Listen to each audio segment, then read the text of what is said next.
मारो इसे और मारो इसे, ये इसी लायक है। अरे मारो यार। सरपंच जी, कालिया को चोरी करते हुए हम सबने रंगे हाथ पकड़ा है। अब इसे गांव से बाहर निकाल देने में ही हम सबकी भलाई है। तो देर किस बात की है, अभी इसे धक्के मार के इस गांव के बाहर का रास्ता दिखा दो। अरे सरपंच ऐसा मत करिए, मुझे एक मौका और दीजिए, मैं दोबारा कभी चोरी नहीं करूंगा। लेकिन गांव वाले उसकी एक नहीं सुनते और उसे मार मार के गांव की सीमा के बाहर निकाल देते हैं। अरे मेरी कमर दर्द के मारे मेरी जान निकली जा रही है। कमबख्तों ने जम के धुलाई की है मेरी। अरे भगवान करे इनके गांव में भूचाल आ जाए, धरती फट जाए और सब गांव वाले उसमें समा जाए। चलते चलते कालिया जंगल में पहुंच जाता है। उसे वहाँ एक प्रयोगशाला दिखाई देती है। अरे इस जंगल में ये अजीब सा दिखने वाला घर किसने बनाया है, चल कर देखना पड़ेगा। कालिया प्रयोगशाला के पास चला जाता है। दो वैज्ञानिक प्रयोगशाला में बातें कर रहे होते हैं। बधाई हो डॉक्टर चमन, आखिरकार हम दोनों ने मिलकर एक ऐसी घड़ी का आविष्कार कर लिया है जिसे पहनकर कोई भी इंसान गायब हो सकता है।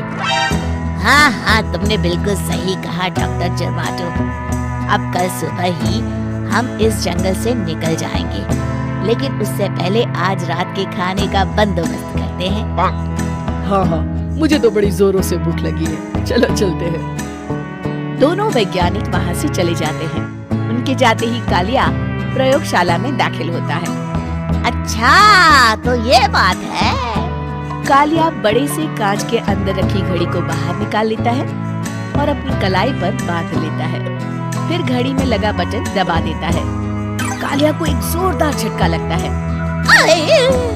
कालिया अपने आप को आईने में देखता है तो उसका पूरा शरीर पूरी तरह से गायब हो चुका होता है। अब तो जो चाहे वो कर सकता हूँ। सबसे पहले मैं उन सभी को सबक सिखाऊंगा। गांव वालों, मैं आ रहा हूँ। कालिया गांव की ओर चल पड़ता है। थोड़ी देर के बाद दोनों वैज्ञानिक वहाँ आते हैं। अरे ये क्या, लगता है कोई हमारी घड़ी चुरा कर ले गया है। ये देखो पैरों के निशान। अब क्या होगा, अगर वो घड़ी किसी गलत हाथों में पड़ गई तो अनर्थ हो जाएगा। तुम चिंता मत करो, हमारी घड़ी में जो बैटरी लगी है ना, वो सिर्फ 24 घंटे चलेगी। इसके बाद वो घड़ी काम करना बंद कर देगी। उधर दूसरी तरफ गांव में सरपंच अपने घर में सो रहा होता है। तभी एक आहट से उसकी नींद खुल जाती है। अरे कौन है, कौन है वहाँ? बड़े मजे से सो रहा है। आज मैं तुझे नहीं छोड़ूंगा। कालिया पास में पड़ा डंडा उठाकर सरपंच की पिटाई शुरू कर देता है। ये ले, ये और ये ले, इसी लायक है। ले। आप मर गए। अरे अरे ये क्या हो रहा है? अरे अरे कोई बचाओ मुझे, मेरे घर में भूत आ गया है। सही कहा, मैं भूत ही तो हूँ। ये ले। अरे भूत जी, मैंने आपका क्या बिगाड़ा है? मुझे छोड़ दीजिए, आपको क्या चाहिए? तेरे घर में जितना भी पैसा है ना, मुझे ला कर दे दे, तब मैं तुझे छोड़ दूंगा और यहाँ से चला जाऊंगा। सरपंच अपनी तिजोरी से पैसे निकालकर एक बड़े कपड़े में बांधकर जमीन पर रख देता है और कालिया वो सारा पैसा लेकर वहाँ से चला जाता है। दूसरी तरफ जमींदार गांव के चौराहे पर खड़ा कुछ लोगों से बात कर रहा होता है। इस कमीने जमींदार ने भी मुझे बहुत पीटा था, इससे भी बदला लेना तो बनता है। हाँ? जमींदार अचानक अपने आप को चांटे मारने लगता है। अरे भाई ये क्या हो रहा है? जमींदार साहब, अब ठीक तो है ना? अरे मुझे नहीं पता भाई।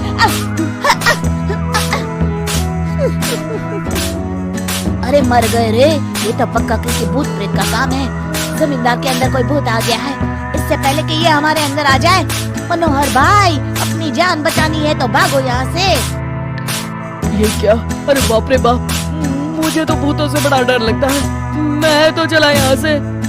अगली सुबह इस घटना से पूरे गांव में दहशत फैल जाती है। सभी गांव वाले आपस में बात करने लगते हैं। अरे भाई, पता नहीं कहाँ से हमारे गांव में एक भूत आ गया है। उसने कल रात को सरपंच और जमींदार की खूब पिटाई की और उनके सारे पैसे भी लेकर चला गया। हाँ भाई हाँ, ये भूत तो मुझे बड़ा अजीब लगता है। मेरी समझ में नहीं आता कि भूत उन पैसों का करेगा क्या। अरे तेल में पकोड़े बना के तलेगा। बेवकूफ, इस बात की चिंता करके कहीं वो भूत हमारे घर में ना आ जाए। तुम बिल्कुल सही कह रहे हो आर्या, मैं भी इसी बात से घबरा रहा हूँ। अच्छा, अब मैं अपने घर जा रहा हूँ। तुम सब भी अपने अपने घर चले जाओ। उस भूत का कोई भरोसा नहीं है। हाँ। तीनों वहाँ से चले जाते हैं। दूसरी तरफ कालिया सारे पैसों को एक खंडर में छुपा देता है। इतने सारे रुपए तो मैंने अपनी पूरी जिंदगी में एक साथ कभी नहीं देखे। इस तरह कुछ दिनों में मैं अमीर बन जाऊंगा। आज मैं उस मोटे बप्पन को अपना शिकार बनाऊंगा। सुना है दहेज में बहुत सारे पैसे और गहने मिले हैं उसे। रात होते ही कालिया बब्बन के घर में घुस जाता है। हाँ, मिल गई तिजोरी। अब जल्दी से इसे खोलकर सारे पैसे निकाल लेता हूँ। अरे खुल जा, खुल जा। खुल गई। कालिया पैसे थैले में भर ही रहा था कि तभी बब्बन उसके बगल में आकर खड़ा हो जाता है। भाई क्या कर रहा है? हाँ? अरे हट। अरे तेरी इतनी हिम्मत, मैं तेरे सामने खड़ा हूँ और तू फिर भी मेरी तिजोरी से पैसे चुरा रहा है। अरे मैं तो गायब हूँ, तू मुझे कैसे देख रहा है? कालिया अपनी घड़ी को देखता है। अरे इसे क्या हो गया है? हाय, लगता है बैटरी खत्म हो गई। अच्छा, तो आज मैं तेरी बैटरी अच्छे से चार्ज कर देता हूँ। अरे भाग्यवान, जरा मेरा डंडा तो लाना। ये मोटा मुझे नहीं छोड़ेगा। अरे भागो। कालिया भागकर घर के बाहर जाता है। बाहर सभी गांव वाले हाथ में डंडा लिए खड़े होते हैं। अच्छा, तो तू वो भूत है? मुझे माफ कर दीजिए सरपंच जी, मैं आपके और जमींदार जी के सारे पैसे लौटा दूंगा और आज ही हमेशा के लिए ये गांव छोड़कर चला जाऊंगा। शिक्षा, बुराई ज्यादा दिन की मेहमान नहीं होती, एक दिन उसका अंत हो ही जाता है।